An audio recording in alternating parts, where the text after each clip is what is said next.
Hi everyone, it's Melissa with OCC Social Media. We are live here with Oakland County Judge Michael Warren, and we're going to discuss Patriot Week and learn all about what that means and how you can get involved.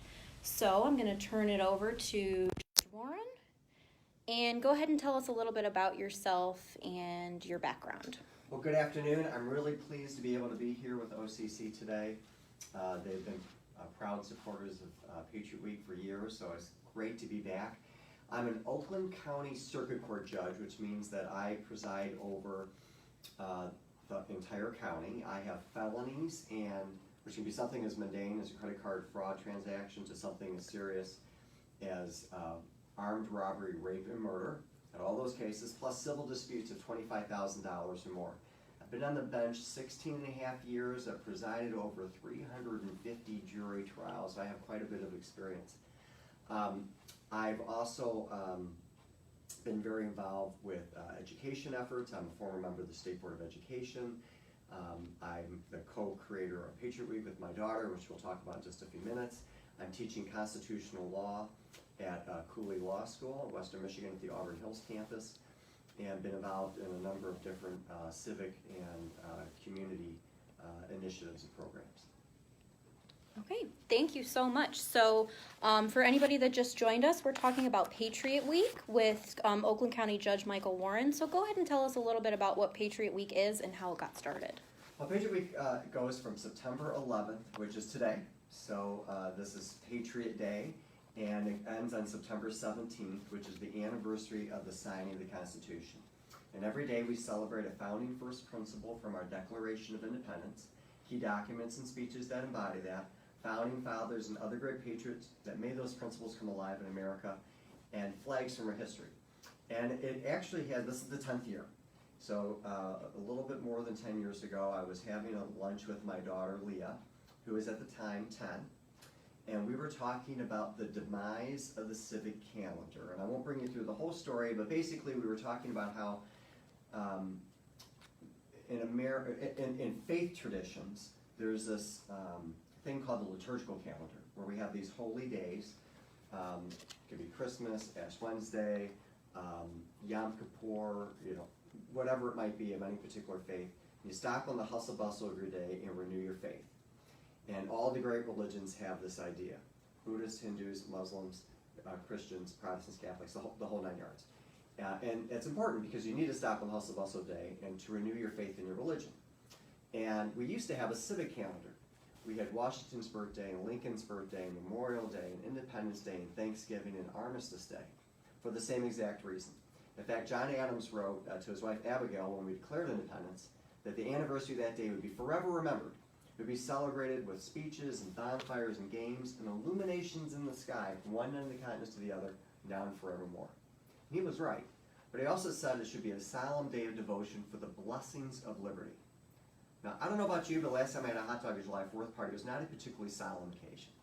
And what we have done is we've hollowed out and cheapened and commercialized all of our major civic holidays.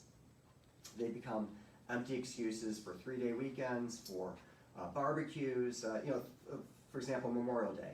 It used to be a day that we would literally go to the graves of those who had given their last full measure of devotion and decorate them. It started as Decoration Day, became Memorial Day. And now, at least in Michigan, it's an empty excuse for a 3-day weekend. You go up north, you can use the barbecue, you can wear white. It's really, we've lost what its true meaning is about. I was explaining this to my then 10-year-old daughter, Leah, at a lunch, and it was just me and her. And you can tell we're a little geeky. You talk about these kinds of things. And she got really mad. She said, "Dad, that's wrong. We need to do something. We need to start a new celebration for America." And I went, "Whoa. Okay." It's impressive. It was. I was shocked by my 10-year-old's reaction. I wasn't that shocked. She was pretty brilliant, even as a young kid. So we decided that we would do something, and we had looked at different models, and I had been learning about Kwanzaa. Kwanzaa is not an old African holiday brought over on the slave ships. It was actually invented in the 1960s by the professor who started the Black Studies movement. And he took the menorah model, and he said, we're going to have 7 days. Each day we'll light a candle. Every day we'll have a theme, a principle, and we'll use a term from Swahili to unite us around that principle. I said, yeah, that's a pretty good model. She said, yes, Dad, let's do that. So we decided, okay, what are we going to find a week. and we realized after a while that 9/11 to 9/17 was a 7-day period. And so each day we celebrate, as I said before, a founding first principle from a Declaration of Independence. We hold these truths to be self-evident, that all men are created equal, that they are endowed by their Creator with certain unalienable rights, that among these are life, liberty, and the pursuit of happiness, and that to secure these rights, governments are instituted among men, deriving their just powers from the consent of the governed. That when any form of government becomes destructive to these ends, it is the right of the people to alter or abolish it and to establish new government, laying its foundation such principles and organizing its powers such forms of them shall seem most likely to affect their safety and happiness. So out of that comes the rule of law. That's from the Declaration of Independence, 1776. So we have the rule of law, unalienable rights, limited government, the social compact, equality, and the right to alter or abolish oppressive government. And I say, Judge, you just listed 6. Well, we've really struggled with equality in this country. We know that. We started more in the breach than in fulfilling our promise of equality. So we have a special day dedicated to racial equality and another day dedicated to gender equality. Then we celebrate documents that embody that, like the Bill of Rights, the Declaration of Independence, the I Have a Dream speech, founding fathers and other great patriots like Martin Luther King Jr., Elizabeth Cady Stanton, and Susan B. Anthony, Washington, Madison, a variety of other towering figures in our history. And then Leah said, Dad, we need to get the kids excited. Let's have fireworks. And I said, Leah, we do need to get the kids excited, but fireworks, you gotta go outside, they're expensive, it's kind of taken. She goes, oh yeah, you're right, Dad. Let's have flags. We've got all these really cool flags. For example, this is our brochure. You might be able to see in the back, there's this flag with 76 on it. That was used in the Revolutionary War. There's the Don't Tread on Me flag with the snake that says Don't Tread on Me. The flag that flew over Fort Sumter, a variety of other flags. The suffragettes had a flag, which is totally ignored now, but was very important to the women's rights movement, and so we celebrate those. If you're interested, you can go to patriotweek.org. It is a very, it's nonpartisan, very grassroots. We've had official recognition in over 15 states. We've done picnics, paloozas, gubernatorial debates where we ask probing questions about our founding first principles and our history, panel discussions, we have lesson plans, we have a cable show, we have a whole slew of things on our website at patriotweek.org, and then we have, during the week, a bunch of events. So for example, we have several 9/11 remembrance events today. We have a rule of law forum at Oakland University at 2 o'clock. We have a 9/11 remembrance tribute at the Michigan Fallen Heroes Memorial at Oakland County. There's a really moving first responders memorial there. That starts at 6.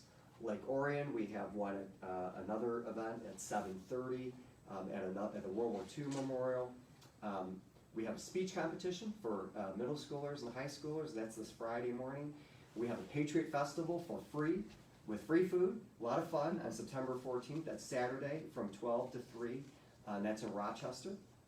You can find all these events and all these programs and initiatives on our website at patriotweek.org. We also have, there's just a lot of different events. And we've had events not just in Michigan, but across the country. I've gone out to New Hampshire and spoken. There's been events in Arizona and New York. And it's really picking up steam, and we're very, very excited about it. Great. So you mentioned free food, which is big for college students. Yes.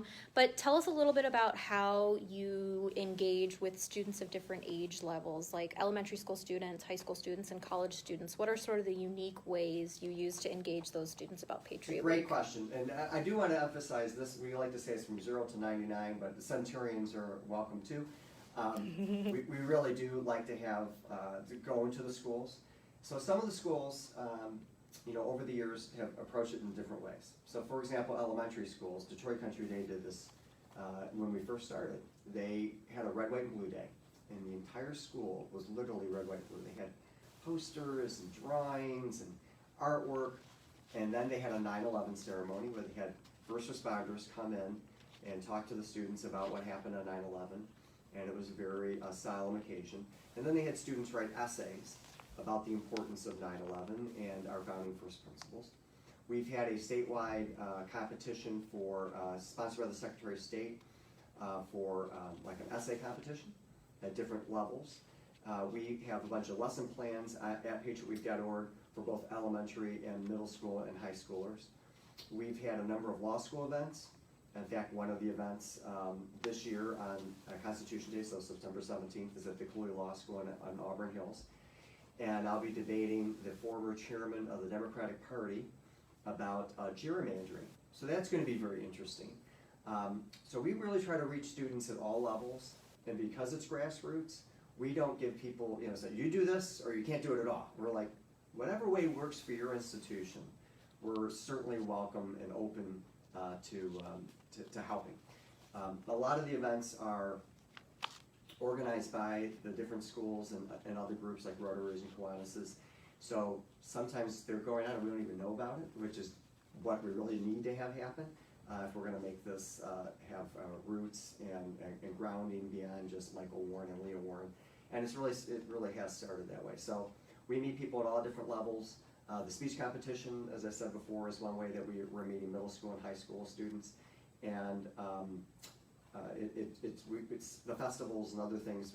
Students have been heavily involved in doing presentations, doing like little skits, doing debates and giving speeches. So it is an activity for all ages. So what impact have you noticed as you've been doing this work over the past decade? What impact have you noticed that Patriot Week has had on the community? Well, I think it's had a tremendous impact. It forces people, as John Adams wanted, to stop on the hustle bustle of their day and kind of acknowledge the blessings of liberty that we are so fortunate to have. And I do think, and I don't want to sound like an old fogey, I do think the younger generations take for granted the blessings of liberty that they have.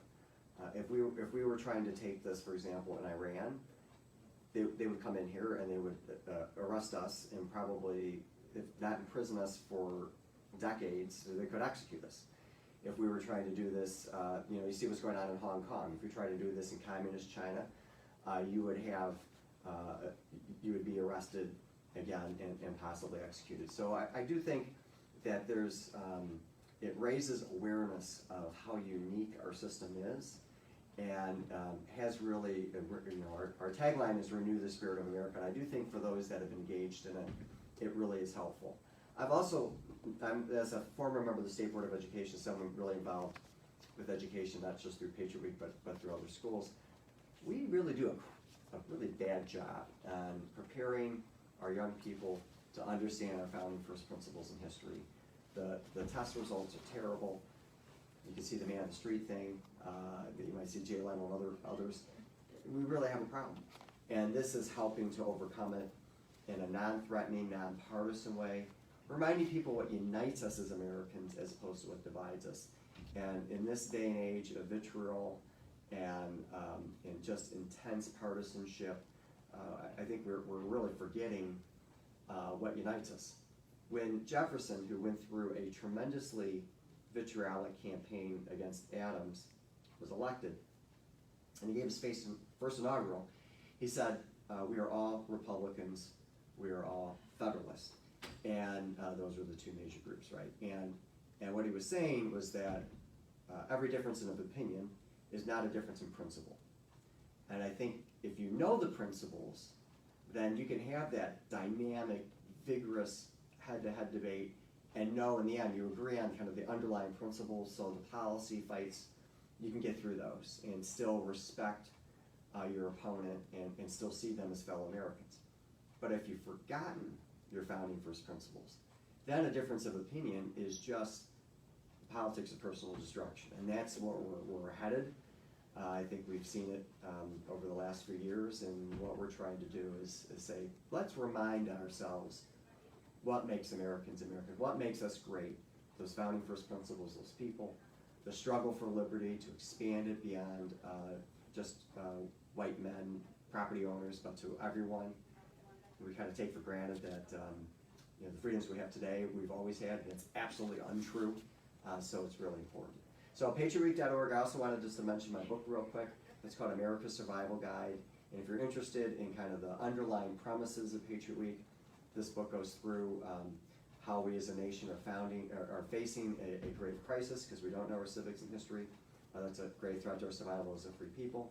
Goes through the Revolution, Constitutional Convention, the Civil War and civil rights struggles, and then has a set of recommendations what to do about the crisis, one of which is reforming holidays, and it happens that Patriot Week dovetails perfectly with that. So you can go online and find America's Survival Guide at any of the major retailers, or come to one of the events and I'll sign you an autographed copy right there. Thank you so much for explaining. Is there anything else that you'd want anyone watching? And also, if you're watching on the replay, thank you for watching. Is there anything you'd want these people to know, just to sort of take away from this conversation? What would be the main points you'd want them to take away? Well, beside the plugs for patriotweek.org and americasurvivalguide.com, the bottom line is that every person that's watching this is a unique person. They have a divine spark. They have value. And they can make a difference in their own lives, in the lives of their family and friends, but also the nation.